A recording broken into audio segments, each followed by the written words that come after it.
Puji nama Tuhan, Shalom saudara yang dikasihi Tuhan Yesus. Sekali lagi Shalom. Semua bersukacita hari ini, amin. Kita bisa datang kembali berada di gereja ini, gerejanya Tuhan dengan hati yang sukacita dan penuh syukur. Hari-hari ini kita akan memperingati kematian Tuhan Yesus di kayu salib. Kita mau terus merenung-renungkan bahwa kasih-Nya begitu besar kepada kita. Kita mau bersyukur pada Tuhan bahwa Tuhan baik, bahwa Tuhan selalu setia kepada kita. Tidak pernah ya meninggalkan kita sedetik pun.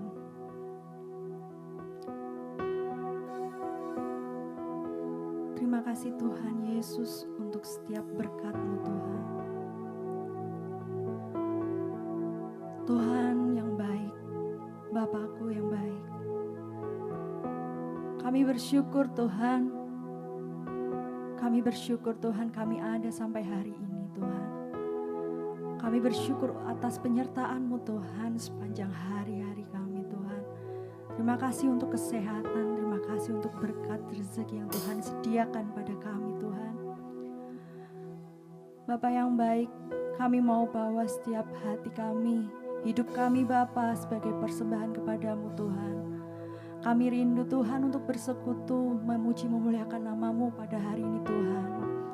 Kami mau Tuhan menaikkan pujian penyembahan bagi-Mu Tuhan.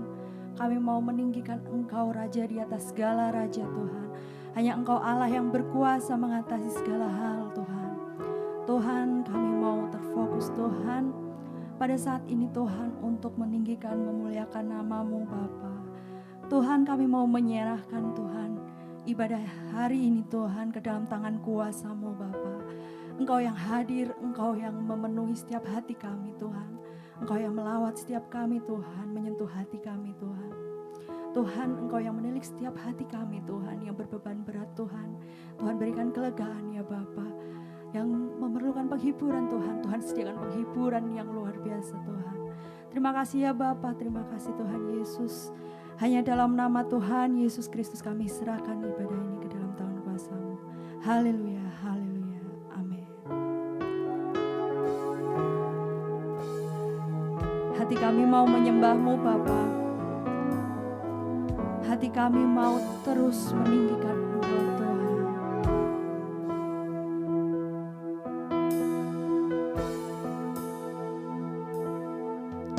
Hatiku mau menyembah-Mu, jiwaku merindukan Yesus. Hanya Kau Tuhan dan Rajaku, ku sembah Kau Allahku. Ku rindu melayani-Mu. Ku suka senangkan-Mu Yesus. Hanya Kau kuat dan harapku.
lebih lagi kepada Tuhan. Kami mau menyembah-Mu Tuhan. Ku sembah Kau, Yesus, ku sembah Kau. Ini segenap hati kami, segenap hatiku dan kekuatanku. Ku rindu menyembah-Mu Yesus. Ku sembah Kau, Yesus. Ku sembah Kau, segenap hatiku dan kekuatanku. Ku rindu menyembah-Mu Yesus. Mari saudara kita sampaikan pada Tuhan. Ku sembah Kau, Yesus. Ku Kami hanya menyembah-Mu Tuhan Yesus dengan segenap hati kami, segenap hatiku dan kekuatanku. Ku rindu menyembah-Mu Yesus. Sekali lagi sampaikan pada Tuhan. Ku sembah Kau, Yesus. Ku sembah Kau, segenap hatiku dan kekuatanku. Ku rindu menyembah-Mu Yesus, segenap hatiku, segenap hatiku dan kekuatanku. Ku rindu menyembah-Mu Yesus, segenap hatiku, segenap hatiku dan kekuatanku. Ku rindu menyembah-Mu Yesus.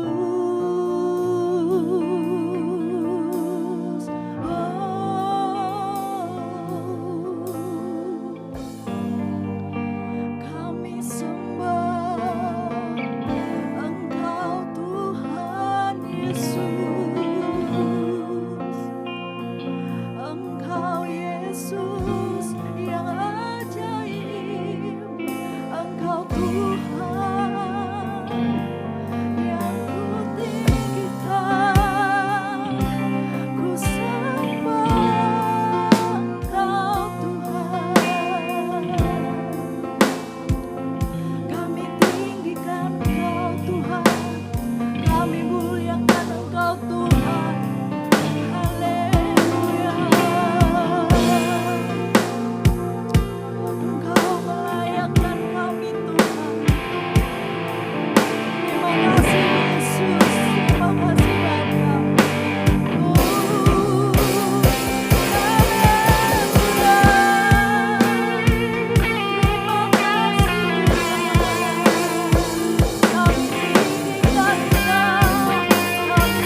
yang akhir dari segalanya Tuhan. Kami mau terus menyembah-Mu. Kami mau terus menaikkan pujian bagi-Mu Tuhan. Ini kami anak-anak-Mu siap Tuhan untuk memuji memuliakan nama-Mu. Di dalam nama Tuhan Yesus Kristus yang semangat hari ini boleh katakan amin. Haleluya. Saudara, kita bangkit berdiri, kita mau memuliakan nama Tuhan. Sebab Tuhan kita adalah Tuhan yang baik. Amin. Tuhan kita, Tuhan yang amat baik, sangat baik. Dia telah mati, Dia telah bangkit dan hidup untuk kita semua. Haleluya. Amin.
Sambil tunjuk kanan kirinya.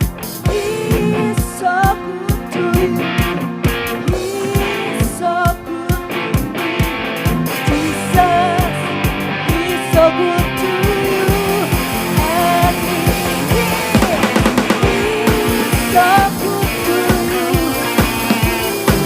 so good to me. Jesus, He's so good to you. And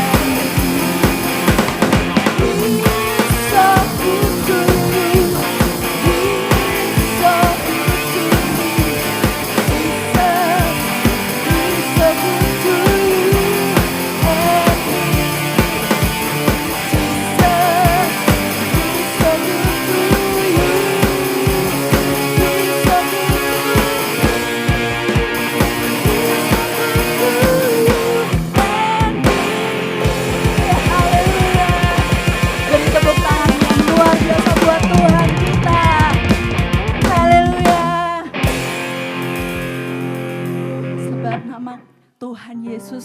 harus kita serukan. Amin. Namanya Yesus kita serukan di dalam setiap kehidupan kita. Kita boleh menjadi teladan buat sekeliling kita. Amin. Kita mau serukan namanya.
kita mau mempersiapkan persembahan kita. Kita mau memberikan yang terbaik buat Tuhan. Kita mensyukuri atas kemurahan Tuhan, atas setiap kasih, atas setiap berkat yang Tuhan berikan. Kita mau bersatu hati di dalam doa persembahan.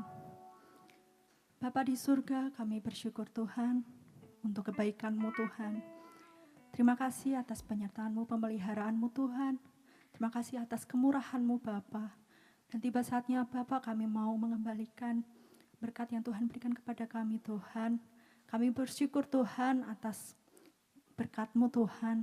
Seberapapun Tuhan, ini tidak sebanding dengan kebaikan-Mu yang teramat besar Tuhan dalam kehidupan kami Tuhan. Tuhan, kami mendoakan untuk persembahan ini dapat berguna bagi gereja ini ya Bapa. Tuhan yang memberkati, yang mengelola persembahan ini Tuhan. Tuhan juga berkati dengan hati yang penuh hikmat, dengan hati yang penuh bijak ya Bapa. Tuhan berkati Tuhan persembahan ini Tuhan. Terima kasih ya Yesus, terima kasih ya Bapa. Di dalam nama Tuhan Yesus Kristus, haleluya. Amin.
Kita akan mempersiapkan hati kita untuk ditaburi firman Tuhan. Kita mau merasakan kebenaran firman Tuhan yang mengubahkan hidup kita.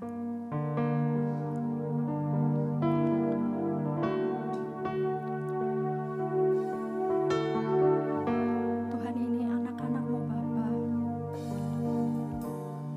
Kami mau datang kepadamu Tuhan. Menyatakan bahwa Engkau bukan Tuhan yang melihat rupa, Engkau bukan Tuhan yang melihat harta, tapi Engkau menerima kami apa adanya Tuhan. Kami bersyukur Tuhan.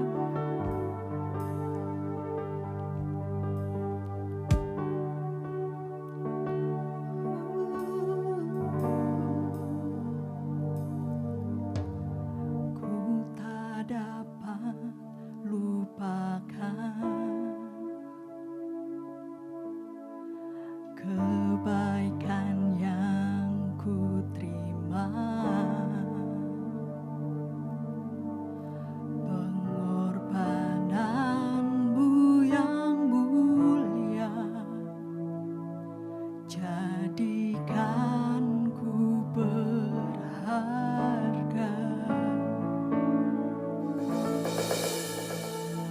Kau tulus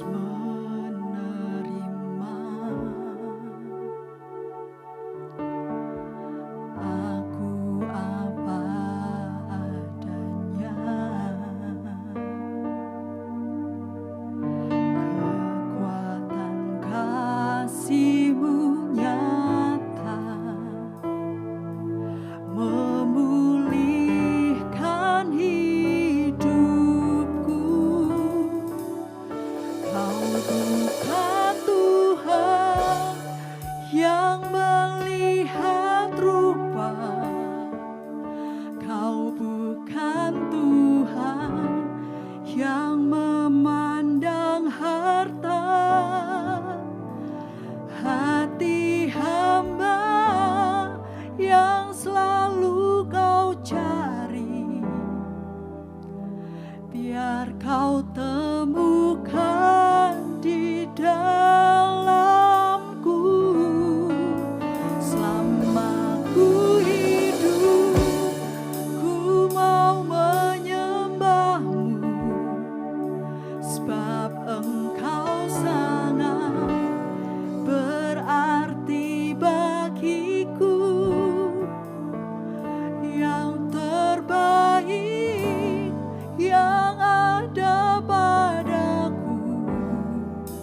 persembahkan kepadamu,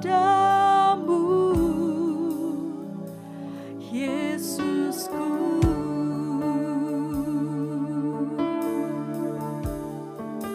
Ku tak dapat lupakan, ku tak dapat lupakan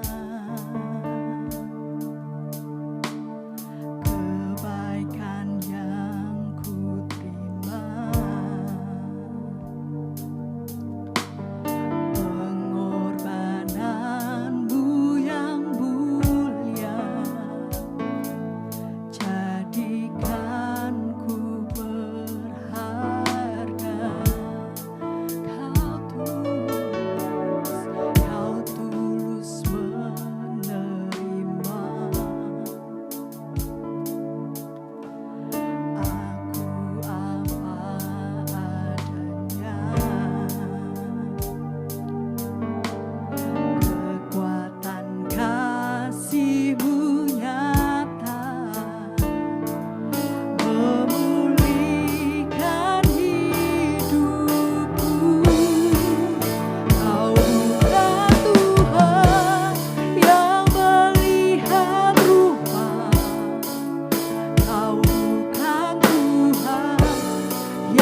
Tuhan, kami mau memberikan yang terbaik bagi-Mu ya Yesus Tuhan. Tuhan, biar segenap hidup kami Tuhan hanya untuk menyenangkan-Mu ya Bapa. Bapa, saat ini Tuhan, kami mau menerima firman-Mu Tuhan yang akan disampaikan Mas Restu Tuhan. Tuhan yang memberkati Mas Restu Tuhan, Engkau yang memberkati Mas Restu untuk menyampaikan isi hati-Mu kebenaran firman-Mu ya Bapa pada setiap kami Tuhan. Kami siap Tuhan untuk menerima firman-Mu ya Bapa. Di dalam nama Tuhan Yesus Kristus. Haleluya. Amin.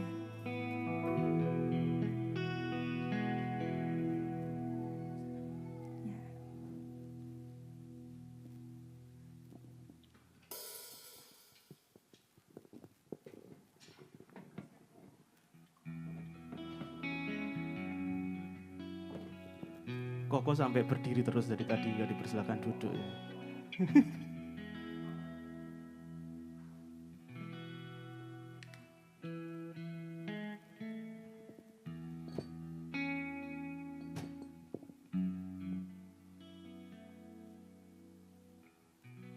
Nungguin ya, sengaja.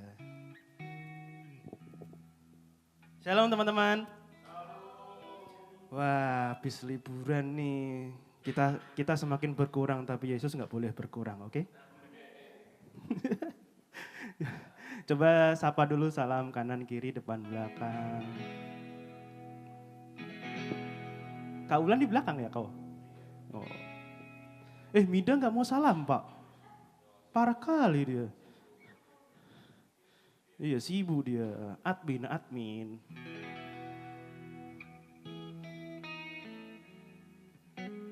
Aman nggak kan? Udah. Oke. Tadi udah didoain ya, tapi nggak salah lah kalau kita berdoa lagi untuk minta bimbingan Tuhan untuk hari ini.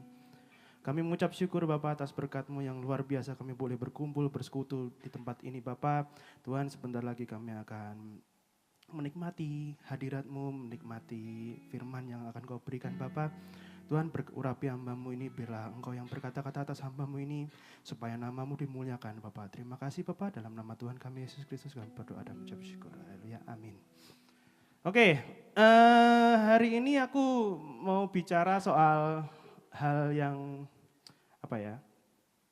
bisa dibilang manusiawi banget, bisa surgawi banget, bisa.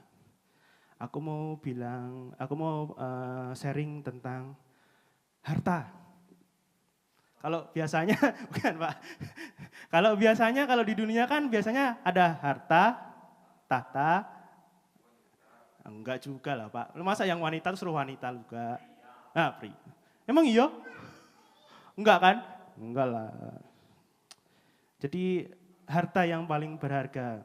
Harta yang paling berharga adalah mosok. Masa sih Pak? Benar. Ya sesuai. Mungkin kita akan kupas lagu itu, tapi ya cerempet-cerempet dikit sih. Jadi apa yang paling berharga dalam hidup kita? Masing-masing. Pak Sem? Nyawa. Kamida? Handphone? Oh, nyawa. Koko? Sekalian absen loh ini aku nih. Lus, mantap. Sesuai lagu ya kok. Sesuai lagu ya. Putri? Theo ah? Nyawa lah. Inje? Mas? Salah ya? Siapa? Apa? Orang bukan siapa? Apa? Nyawa. Kakak? Nyawa. Abang?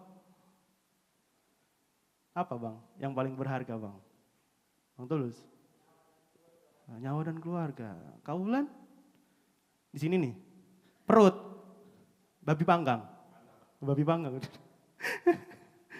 Oke, jadi kebanyakan nyawa ya. Padahal kalau orang yang menyayangkan nyawa itu akan kehilangan nyawanya loh. Wih, bener kan? Orang yang menyayangkan nyawanya akan kehilangan nyawanya.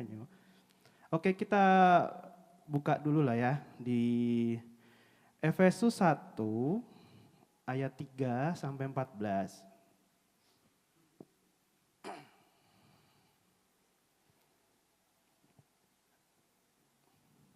Efesus 1 ayat 3 sampai 14. Sudah ketemu? Kak Wulan mau nampilin? Kak Wulan mau nampilin? Gak ada, ya udahlah Kak. Emang gak aku kasih. Biar baca Alkitab atau Alkitab, Alkipon. Efesus 1 ayat 3 sampai 14. Amin? Amin. Kita baca bergantian ya. Saya yang ayat ganjil, teman-teman ayat genap. Banyak soalnya kalau aku baca sendiri aus nih. Oke? Oke, Efesus 1 ayat 3. Terpujilah Allah dan Bapa Tuhan kita Yesus Kristus yang dalam Kristus telah mengaruniakan kepada kita segala berkat rohani di dalam surga.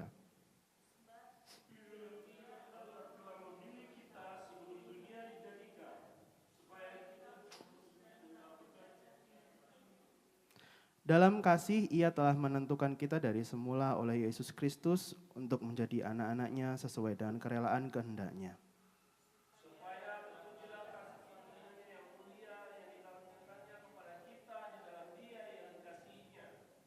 Sebab di dalam Dia dan oleh darah-Nya kita beroleh penebusan, yaitu penebusan dosa menurut kekayaan kasih karunia-Nya.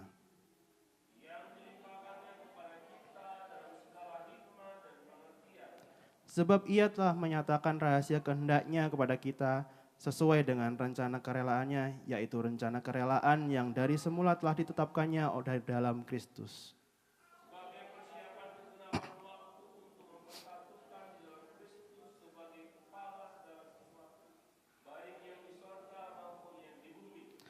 Aku katakan di dalam Kristus, karena di dalam Dialah kami mendapat bagian yang dijanjikan.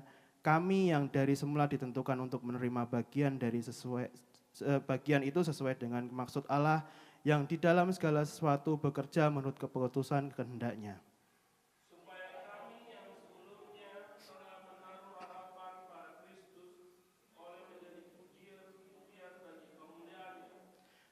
Di dalam Dia kamu juga, karena kamu telah mendengar firman kebenaran, yaitu Injil keselamatanmu, di dalam Dia kamu juga ketika kamu percaya, dimeteraikan dengan Roh Kudus yang dijanjikannya itu.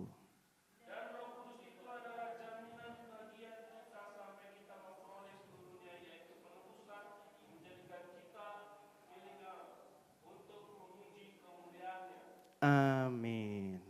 Oke, perikop ini judulnya udah terpampang nyata ya. Apa judulnya? Kekayaan orang-orang terpilih. Jadi kita mau kupas ini nih teman-teman. Harta yang dimiliki oleh orang-orang percaya. Sebelum masuk ke pembahasan lebih dalam,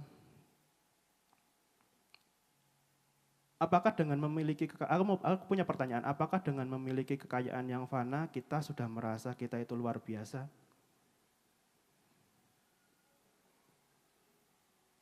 Ada yang bisa jawab? Saya ulangi ya. Aku punya pertanyaan. Apakah dengan memiliki kekayaan yang fana itu kita sudah merasa kalau kita itu luar biasa? Belum ya. Tidak bahkan. Tidak. Suatu hari itu aku sempat scroll biasa lah, anak muda ya kan. TikTok, YouTube gitu kan. Pernah ada suatu podcast, bukan podcast Project Ken ya Pak. Bukan podcast Project Ken, ada suatu podcast yang menceritakan, berdiskusi tentang hal ini. Kalau kita memeluk suatu keyakinan tertentu, segala sesuatu urusan itu akan dimudahkan. Dia merasa kaya kalau dia memeluk suatu keyakinan tertentu dan segala sesuatunya akan dimudahkan. Itu relate nggak teman-teman? Relate nggak? Di Konoha ini, di Konoha ini relate nggak? Relate ya. Ada yang membantah juga loh teman-teman. Enggak juga lah, masa gara-gara memeluk agama ini kita dimudahkan. Enggak. Tapi setelah seiring berjalannya waktu, teman-teman yang menyatakan kalau memeluk agama ini dimudahkan itu ngasih penjelasan, ternyata yang berbeda pendapat pun akhirnya ngikut. Ya. Urusan-urusan negara, urusan-urusan berkas-berkas itu katanya kalau kita memeluk agama sesuatu ini dimudahkan. Orang dalam ya. Mayoritas mungkin. Wih, aku kok berani nyenggol mayoritasnya agak susah ya kayaknya. Kita ini minoritas. Jumlah mereka banyak loh. Terus jadi saya berpikir kayak gini loh. Relate enggak ya? Beberapa waktu yang lalu beberapa tokoh terkenal jadi ikut-ikutan pindah. Bener nggak? Dokter, artis, konten masak. Mereka ikut pindah. Apa yang mereka kejar? Apa mereka nggak tahu kalau di dalam orang percaya ada kekayaan ini? Benar nggak teman-teman? Padahal kalau di ajaran yang agama yang mereka pindah itu ada kalau mereka mau menuju kepada Bapa, mereka juga yakin kalau ada mereka harus lalui jembatan. Jembatan apa? Apa itu jembatan? Siapa jembatannya? Apa mereka tahu? Padahal jelas-jelas Tuhan Yesus mengatakan, akulah jalan kebenaran dan hidup. Tidak ada seorang pun yang datang kepada Bapa kalau tidak melalui aku. Jadi apa yang mereka kejar? Aku sempat bingung, apa sih kenapa kok kayak sedih iya, kita udah dikit tapi malah makin berkurang. Mungkin benar kali lagunya Frankie Kocoro, kita makin berkurang tapi Yesus makin bertambah. Kita diseleksi yang katanya di Wahyu cuma 144.000 ya Pak. Benar ya? Kita diseleksi jadinya cuma 144.000 mungkin. Oke. Kita mau jabarin ya, supaya kita itu ingat, supaya kita itu lebih kokoh lagi mengenai apa sih harta yang paling berharga bagi orang yang dipunyai orang percaya itu. Yang pertama adalah Efesus 1 ayat 3 dan 4. Tadi menyebutkan kalau terpujilah Allah dan Bapa Tuhan kita Yesus Kristus yang di dalam Kristus telah mengaruniakan kepada kita segala berkat rohani di dalam surga, sebab di dalam Dia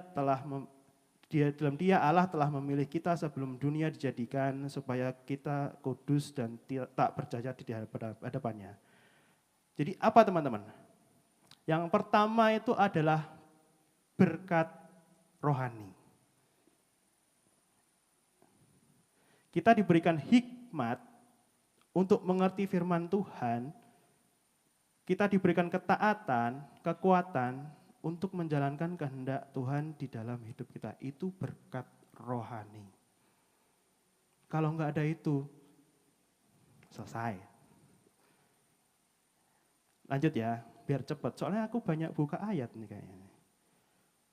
Yang kedua, Efesus 1 ayat 5-6. Dalam kasih, Ia telah menentukan kita dari semula oleh Yesus Kristus untuk menjadi anak-anaknya, sesuai dengan kerelaan kehendak-Nya, supaya terpujilah, benar ya, sampai ayat 6 kan, supaya terpujilah kasih karunia-Nya yang mulia yang dikaruniakan melimpahkannya kepada kita di dalam Dia yang dikasihinya. Jadi apa berkat kedua? Jadi apa kekayaan kedua?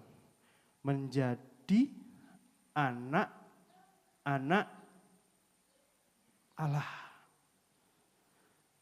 Coba perhatikan semua, ya aku ngomong semua agama lah ya. Semua agama.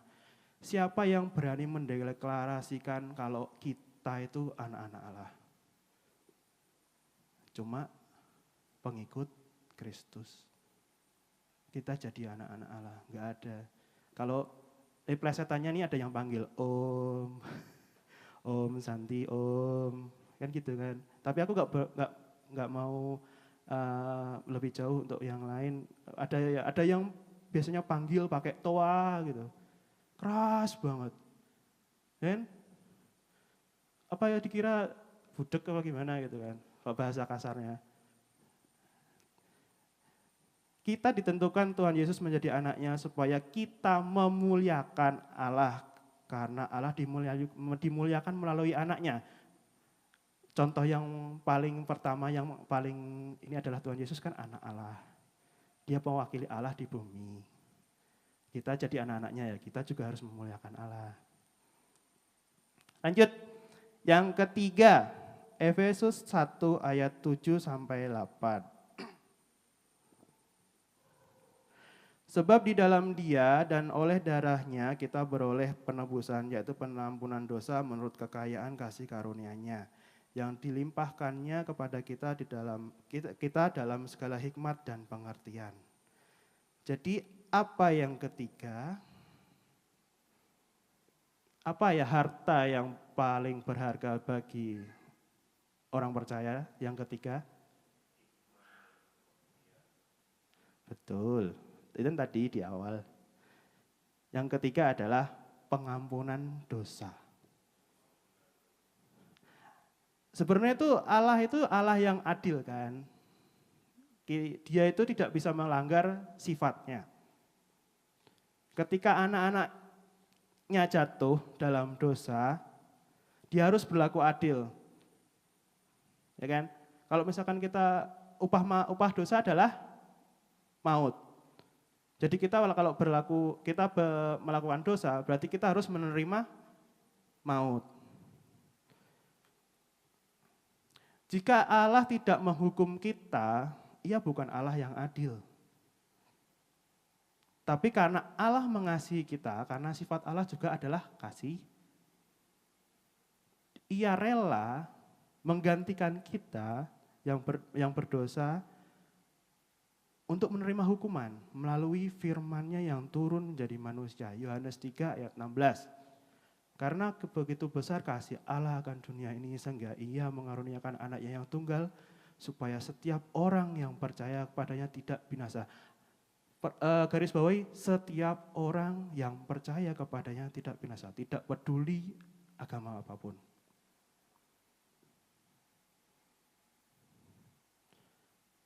Lanjut. Yang keempat, banyak ya kayaknya. Yang keempat, kekayaan orang percaya yang adalah Efesus 1 ayat 9 sampai 10. Sebab Ia telah menyatakan rahasia kehendaknya kepada kita sesuai dengan rencana kerelaannya, yaitu rencana kerelaan yang dari semula telah ditetapkannya di dalam Kristus sebagai persiapan kegenapan waktu untuk mempersatukan di dalam Kristus sebagai kepala segala sesuatu baik di surga maupun di bumi. Ada yang nangkep apa yang keempat?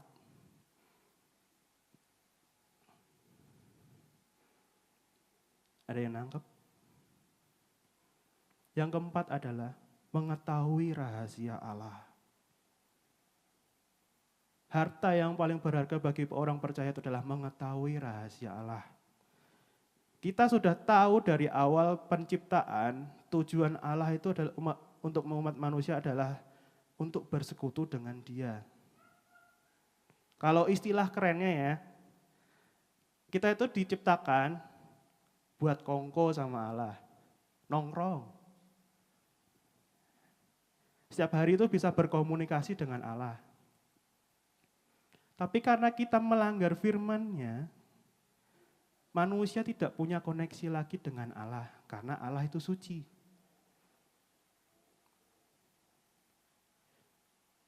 Manusia tidak bisa lagi kongko dengan Allah. Kalau Allah mempunyai sifat jahat, ya, bisa aja Allah kalau membiarkan manusia mencari cara sendiri bagaimana memulihkan hubungan mereka dengan Dia. Tapi kan enggak kan. Maka dari itu muncul inisiatif Allah untuk memulihkan hubungan dengan manusia lewat karya keselamatan. Itulah rahasia Allah yang tidak diketahui semua orang. Jadi itu memang inisiatif Allah, bukan inisiatif manusia. Kalau di mereka berusaha sendiri melakukan kebaikan untuk mengejar surga. Kalau kita sudah disediakan, tinggal kita taat.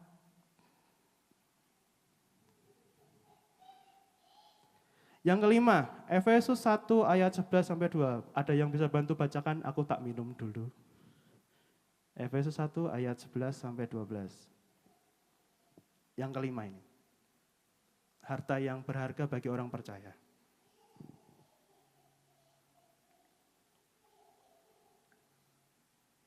Efesus 1 ayat 11 sampai 12.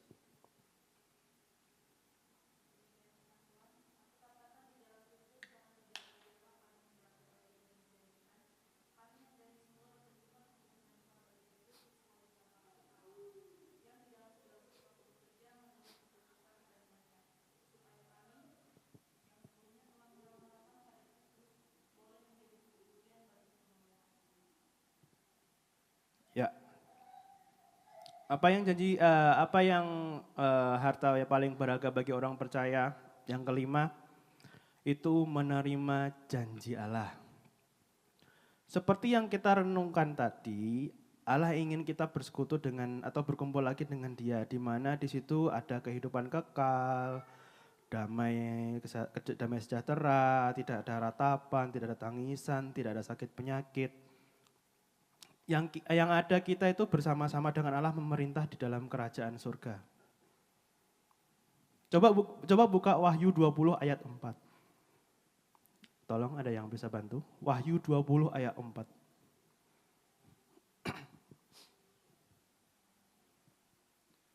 Pak Sam ini harusnya apal Wahyu. Sering dia baca Wahyu. Wahyu 20 ayat 4, Pak.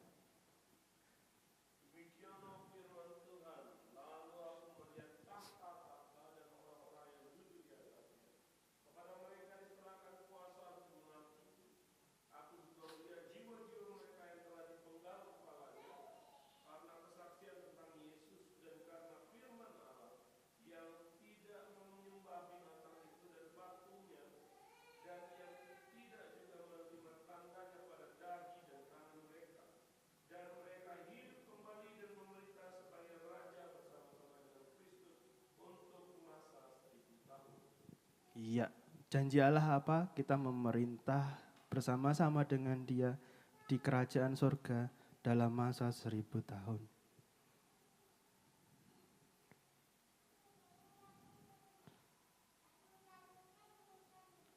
Oke, lanjut. Yang keenam, harta yang paling berharga bagi orang percaya, Efesus 1 ayat 13 sampai 14. Di dalam Dia kamu juga, karena kamu telah mendengar firman kebenaran, yaitu Injil keselamatanmu. Di dalam Dia kamu juga, ketika kamu percaya, dimeteraikan dengan Roh Kudus yang dijanjikannya itu.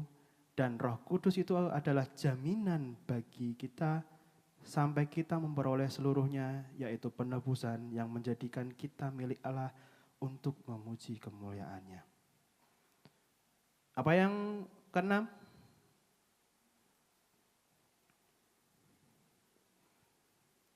Apa yang keenam? Menerima Roh Kudus. Jadi kita punya harta Roh Kudus di dalam hati kita. menerima Roh Kudus itu adalah sesuatu yang sangat berharga loh. Karena saat kita percaya dan terima Roh Kudus, itu sepaket kita sudah menerima garansi keselamatan. Karena Roh Kudus adalah jaminan kita untuk memperoleh janji Allah. Ya kan? Yaitu penebusan yang menjadikan kita sepenuhnya milik Allah. Roh Kudus yang membimbing kita itu untuk membimbing dan menuntun kita selama kita hidup di dalam dunia ini sampai saat tiba Tuhan Yesus datang untuk kedua kalinya untuk menghakimi. Jadi Roh Kudus itu garansi kita yang diberikan Tuhan untuk kita itu benar-benar bisa menerima janji Allah waktu Tuhan Yesus datang untuk kedua kalinya. Karena tuh Roh Kudus itu yang membimbing, yang menuntun, yang mengingatkan, yang menegur. Kita itu selama hidup di dunia kan. Nah, itu berarti ada 6 harta yang berharga yang dimiliki oleh orang percaya. Yang pertama tadi apa? Berkat rohani. Yang kedua, menjadi anak-anak Allah. Yang ketiga, pengampunan dosa. Yang keempat, mengetahui rahasia Allah. Yang kelima, menerima janji Allah. Yang keenam, menerima Roh Kudus. 6 harta ini teman-teman harus tanamkan dalam hati supaya teman-teman ini enggak kegeser, enggak menjual Yesus. Kayak kemarin kita Jumat merenungkan itu ya Pak, menjual Yesus kan. Sampai nanti ujung-ujungnya kayak Yudas, menyesal, bunuh ke diri. Ya kan? Setelah kita tahu semua kekayaan orang percaya yang sangat berharga itu, bagaimana kita bisa mempertahankan iman kita di saat banyak sekali pengaruh dari luar yang menurut logika manusia itu sangat logis atau masuk akal. Gimana teman-teman? Kayak yang, kan beberapa orang yang ibaratnya bukan apa sih, bahasa jahatnya menghasut ya Pak. Bahasa jahatnya menghasut atau mempengaruhi lah. Mempengaruhi ya. Mempengaruhi teman-teman kita yang untuk berpindah itu mereka menjelaskan secara logis. Masa iya sih kayak gini? Coba pikirlah, akal sehat kita mikir ini. Kalau kita udah bilang, oh iya. Oh gitu ya, benar ya. Secara enggak langsung kita sudah mulai terkikis. Tapi itu nggak usah jadi khawatir sih teman-teman. Banyak sih bakalan orang yang akan mempengaruhi seperti itu karena itu sudah dinubuatkan di dalam firman Tuhan. Jadi Matius 7 ayat 15, waspadalah terhadap nabi-nabi palsu yang akan datang kepadamu dengan menyamar seperti domba, tetapi sesungguhnya mereka adalah serigala yang buas. Markus 13 ayat 22, sebab Mesias palsu dan nabi-nabi palsu akan muncul dan mereka akan mengadakan tanda-tanda dan mukjizat-mukjizat dengan maksud sekiranya mungkin menyesatkan orang-orang pilihan. Tuh kan? Benar toh? Banyak orang-orang yang akan mempengaruhi kita untuk kita disesatkan. Dan itu sudah ada nubuatnya di dalam Alkitab, dalam firman Tuhan. 2 Petrus 2 ayat 1, sebagaimana nabi-nabi palsu dahulu tampil di tengah-tengah umat Allah, demikian pula di antara kamu akan ada berarti kan setelah kejadian yang kemarin kan, waktu zamannya Tuhan Yesus akan ada, berarti kan kemudian hari gitu kan. Akan ada guru-guru palsu, mereka akan memasukkan pengajaran-pengajaran sesat yang membinasakan, bahkan mereka akan menyangkal penguasanya ini besar ya, yang telah menebus mereka, dan dengan jalan demikian mereka mendatangkan kebinasaan atas diri mereka. Tuh. Jadi kalau orang yang pengajaran-pengajaran yang menyangkal penguasa atau menyangkal Tuhan Yesus, itu sesat. Kalau nggak ada Yesus dalam pengajaran di situ, sesat.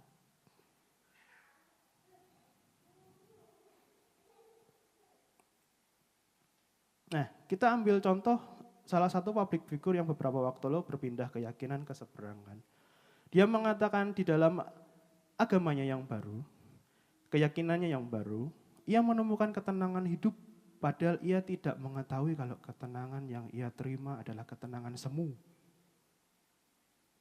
Yang ditawarkan si jahat atau ditawarkan dunia ini untuk mengelabui anak-anak Allah supaya meninggalkan kepercayaannya kepada Yesus. Benar enggak?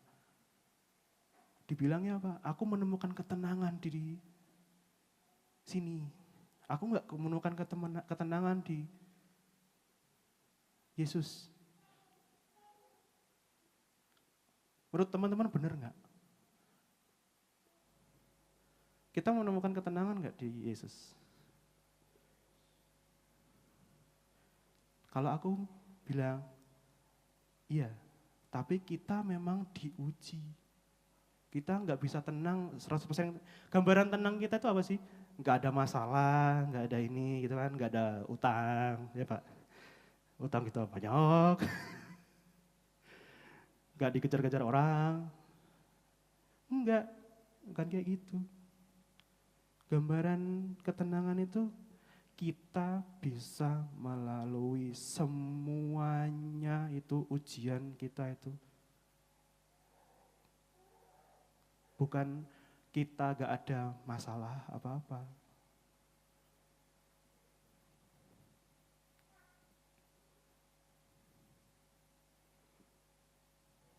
Di keyakinan saudara kita itu juga kalau meyakini kalau Yesus itu akan datang kedua kalinya untuk menghakimi orang yang hidup kekal dalam kerajaan surga dan orang yang hidup kekal dalam penghukuman. Nabi Isa akan datang untuk kedua kalinya untuk memisahkan ini. Ya enggak?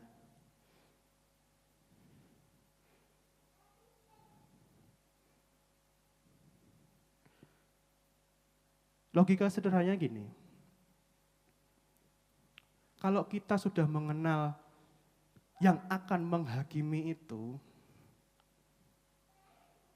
kalau gampangnya kayak gini, kita ini punya orang dalam, masa iya kita mau berkhianat? Ya enggak? Kita udah punya bosnya nih, yang mau menghakimi ini, masa iya kita mau cari yang lain? Yang belum tentu dia bisa berani ngasih garansi kepada kita. Bahkan dia masih minta didoakan. Ya enggak? Gimana kalau ada orang hidup minta syafaat ke orang yang sudah mati? Bisa enggak dia berdoa yang sudah mati? Enggak kan? Kalau kita kan punya bos nih, yang hidup nih. Dia lah bisa langsung connect nih ke atas nih. Dia punya yang empunya surga nih. Masa iya berkhianat?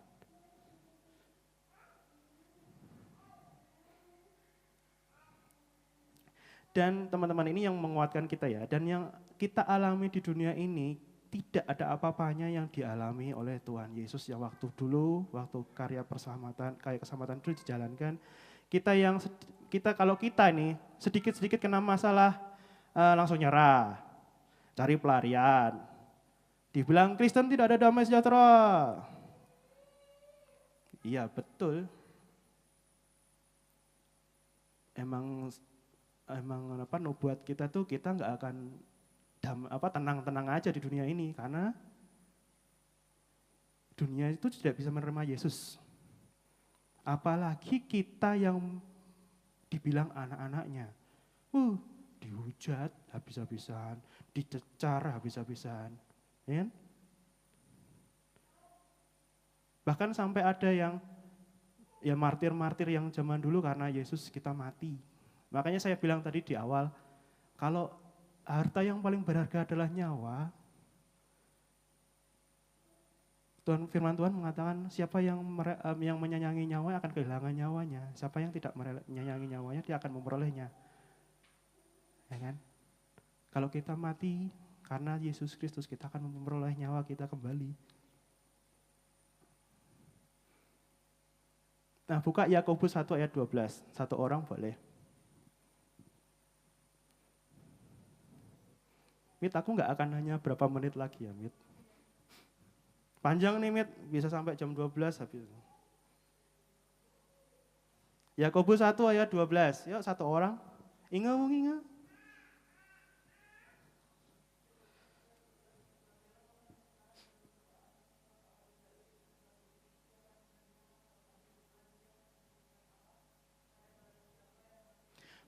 Pegang ayat itu.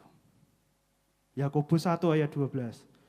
Berbahagialah orang yang bertahan dalam pencobaan, sebab ia sudah tahan uji. Ia akan menerima mahkota kehidupan yang dijanjikan Allah kepada barang siapa yang mengasihi Dia. Pegang. Karena di dunia ini kita diuji. Karena kita bukan dari dunia ini, kita berasal dari Allah. Karena kita sudah bersatu dengan Yesus. Oke, mau masuk terakhir-terakhir, Mit. Jangan khawatir, Mit. Seperti yang saya ceritakan di awal tadi, ada konten sosial media yang berpendapat kalau memeluk agama agama tertentu akan dimudahkan dalam segala hal di dunia ini. Tapi, apakah hal itu dapat menjamin segalanya dipermudah di kehidupan kita yang akan nanti saat kita sudah meninggal? Kalau itu di luar Kristus? Dan jawabannya tidak. Hanya di dalam Kristus semuanya dijamin. Men. Saya teringat podcastnya Pastor Jacob Baros. Di situ ada pembicara yang sangat ganteng sekali. Namanya Samuel Gea. Wih, Pak Sem ternyata. Pak Sem, ingat gak Pak Sem? Pastor Jacob pernah menanyakan apa keuntungan menjadi gembala sidang? Apa jawabnya? Ini kalau gak sama-sama yang di YouTube, aku beda penjabaran nih Pak. Apa keuntungan menjadi gembala sidang?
Oke, secara gak langsung kalian nangkap gak teman-teman?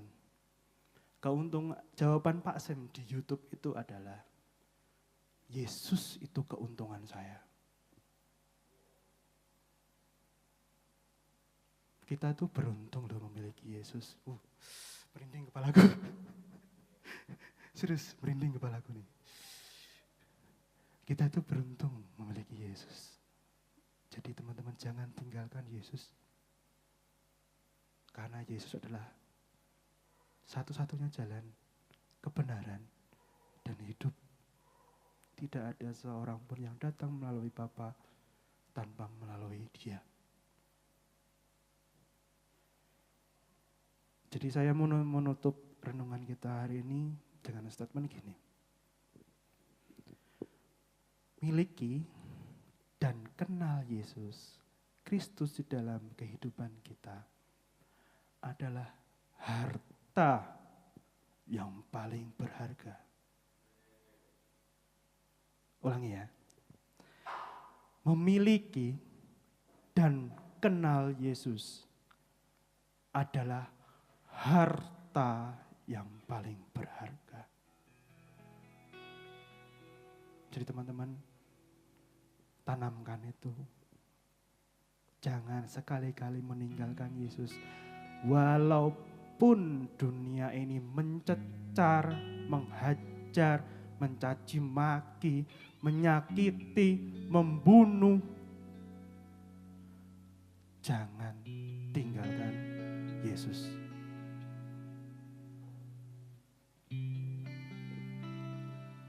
Itu aja yang bisa aku bagikan pada pagi hari ini. Mari kita berdoa. Allah Bapa yang bertata di dalam kerajaan surga yang mulia, kami sudah menikmati berkat rohani yang Kau berikan. Kami diingatkan kembali untuk bahwa kami memiliki kekayaan yang sangat luar biasa dalam hidup kami. Kami memiliki Engkau.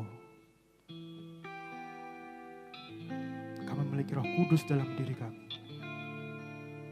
Kami selalu diingatkan untuk tetap berada di dalam lembah. Kami selalu dibimbing bahwa untuk tetap taat.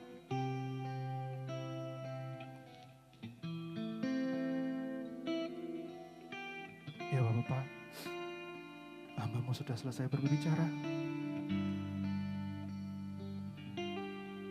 Biarlah firman yang hamba-Mu sampaikan ini bukan berasal dari manusia, melainkan berasal dari Allah. Hamba-Mu selesai Bapak.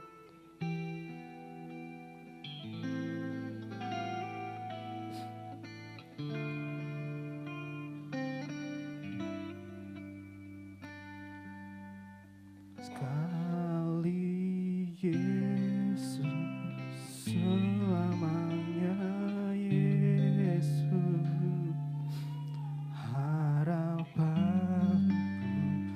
takkan hilang, karena kasih-Nya sekarang ku ada. Oh Yesusku, ku cinta Kau. Sekali Yesus tetap Yesus, sekali Yesus, selamanya Yesus, harapanku takkan hilang, karena kasih-Nya sekarang ku ada. Oh Yesusku, ku cinta Kau.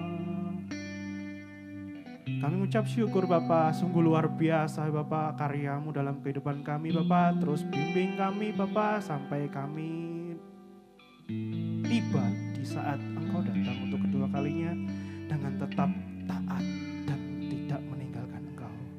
Terima kasih Tuhan Yesus, dalam nama Tuhan kami Yesus Kristus kami berdoa dan mengucap syukur. Haleluya. Amin. Saya kembalikan ke Putri.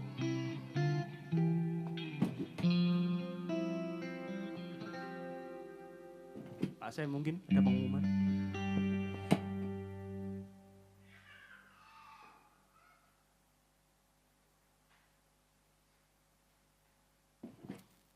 Oke, sekali lagi shalom bagi kita semua. Shalom. Terima kasih buat Mas Restu, luar biasa berkatnya yang dibagikan bagi kita. Saya harap saudara tidak sekalipun meninggalkan Tuhan Yesus. Karena di dalam Tuhan ada harta kekayaan yang luar biasa yang Tuhan sediakan bagi saya dan saudara. Karena mahal ikut Kristus itu saudara. Kalau bahasa mahal ada perjuangan saya dan saudara yang harus saudara lakukan dan saudara bayar. Ya. Jadi jangan sekalipun meninggalkan Kristus. Mau baik perekonomianmu lagi anjlok, keluargamu lagi punya masalah, pekerjaanmu lagi tidak baik-baik saja. Ingat, Tuhan selalu ada bagi saya dan saudara. Ya. Tanggal 16 itu nanti akan ada konser, gereja kita yang mengadakan. Ya, konser tanggal 16 silakan datang. Jam 6 sore sudah di tempat di bawah restoran di Kepri, nanti saya share log di grup. Ya, datang saudara. Ya. Hari Jumat nanti kita akan ada ibadah di tempat ini. Kita mulai jam 9:30 ya di tempat ini. Saudara, kalau kompak kita boleh dress code kita hitam semua. Ya, jikalau tidak ada tidak harus ya. Jangan sampai itu memberatkan saudara untuk datang kepada Tuhan. Kalau laki-lakinya ada jas, silakan pakai jas. Ya, bukan soal mau sesuatu yang harus dilihat lebih wah dan sebagainya, tidak. Karena kalau kita datang kepada Tuhan, kita persiapkan segala sesuatu dengan baik. Ya, jangan asal-asal kalau kita ketemu Tuhan. Kalau saudara kita ketemu Tuhan aja kita asal-asal, gimana kita mau respect sama dia? Mungkin dia tidak lihat baju, tapi kan dia lihat usaha kita, saudara. Dia lihat usaha kita, wah anak-anakku mau datang jadi aku serius. Kamu memberkati. Ya, saudara, terima kasih sekali lagi buat Mas Restu. Ya, persiapannya luar biasa, memberkati kami. Ya, jangan berhenti. Terima kasih juga pelayan-pelayan Tuhan yang luar biasa. Jangan berhenti melayani Tuhan. Saya selalu ingat itu saudara, mahal ikut Tuhan itu. Karena saya tahu kalau harga baju, kalau Mbak Putri beli baju yang harga 20 juta, Mbak Putri tidak akan sia-siakan baju itu. Orang pinjam aja mungkin gak mau kasih. Gitu. Semahal itu, tapi Yesus tidak kita bisa membuat sebuah rank harga. Dia mahal banget. Dia mahal bagi saya dan saudara. Ya. Jadi apa yang kita perbuat hari ini enggak sebanding dengan apa Kristus lakukan. Nanti saudara akan rasakan. Di Jumat Agung waktu kematian dia, kita akan nonton sebentar. Kita akan lihat perjalanan dia sampai di kayu salib. Saya tidak banyak khotbah untuk Jumat. Saudara boleh nonton, kita akan nonton lihat perjalanannya. Saya neteskan air mata saudara kalau lihat perjuangan dia. Dijual, ya, dijual dan sebagainya. Ya. Oke, saudara terkasih, mari kita lebih serius lagi mengikut Tuhan. Saya undang kita untuk bangkit berdiri. Terima kasih Tuhan untuk kasih setiamu yang kuat dalam hidupku. Terima kasih Yesus untuk kebaikanmu sepanjang hidupku. Terima kasih, terima kasih Yesusku buat anugerah yang kau beri, sebab hari ini Tuhan ajarkan syukur bagiku, sebab pagi ini Tuhan, sebab pagi ini Tuhan ajarkan syukur bagimu. Tuhan, terima kasih buat hadirat Tuhan yang luar biasa, yang kami rasakan pada pagi hari ini Tuhan. Kami sangat berterima kasih Terima kasih Yesus. Anugerah yang Tuhan berikan bagi kami. Kehidupan yang hari ini Tuhan berkati kami. Tuhan terima kasih Yesus, terima kasih. Biarlah setiap kami Tuhan Yesus mengingat setiap hari bahwa kami harus bersama Kristus memuji memuliakan Tuhan. Kami melayani Raja kami yaitu Kristus Yesus. Terima kasih Bapa. Tuhan, Engkau berkati setiap anak-anak-Mu yang melayani pagi hari ini. Biarlah Tuhan Yesus penuh dengan berkat kemurahan Tuhan dalam kehidupan mereka. Berkati pekerjaan, usaha mereka, keluarga Tuhan yang berkati. Berkati setiap jemaat Tuhan yang hadir pada pagi hari ini Tuhan Yesus. Mereka anak-anak-Mu yang setia. Mahkota kehidupan bagi anak-anak yang setia. Itu janji Tuhan bagi setiap kami. Kami pegang erat-erat janji Tuhan itu. Tuhan biarlah Roh Kudus pimpin kami. Perjalanan kehidupan kami sampai Tuhan datang. Untuk kami tetap setia dan hidup benar di hadapan Tuhan. Tuhan Yesus hamba-Mu berdoa buat anak-Mu Wulan. Tuhan Yesus berkati kandungannya. Berkati ibu. Tuhan Yesus berkati anak dalam kandungan ini Tuhan Yesus. Jikalau prediksi Tuhan Yesus Mei akan melahirkan Tuhan. Tuhan akan memperlancar segala sesuatu. Kekuatan yang daripada Roh Kudus hadir bagi kehidupannya. Berkati Koko sebagai kepala rumah tangga. Anak-anak Tuhan yang sedang sakit hari ini Bapa. Hamba berdoa di dalam nama Tuhan Yesus Kristus oleh bilur-bilur Tuhan. Mereka dipulihkan. Mereka disembuhkan, mereka sehat sebagaimana yang Tuhan kehendaki dalam kehidupan mereka. Tuhan Yesus terima kasih Bapa, sebentar kami mau pulang dari tempat ini dengan segala kerinduan kami, berkat yang sudah Tuhan berikan. Kami rindu menerima berkat yang daripada Tuhan. Mari angkat kedua tanganmu saudara terkasih. Pulanglah bawa damai cinta kasih Allah atas kehidupanmu. Di dalam nama Bapa, Anak dan Roh Kudus. Di dalam nama Tuhan Yesus Kristus. Tuhan dan Juru Selamat kita. Memberkatimu. Allah Immanuel memberkati pekerjaanmu, pendidikanmu, usahamu, keluargamu. Terimalah berkat ini. Hari ini, esok sampai Tuhan datang. Tetaplah setia. Di dalam nama Tuhan Yesus Kristus. Haleluya. Sama-sama kita katakan amin. Tuhan Yesus memberkati saudara dan saya. Selamat hari Minggu.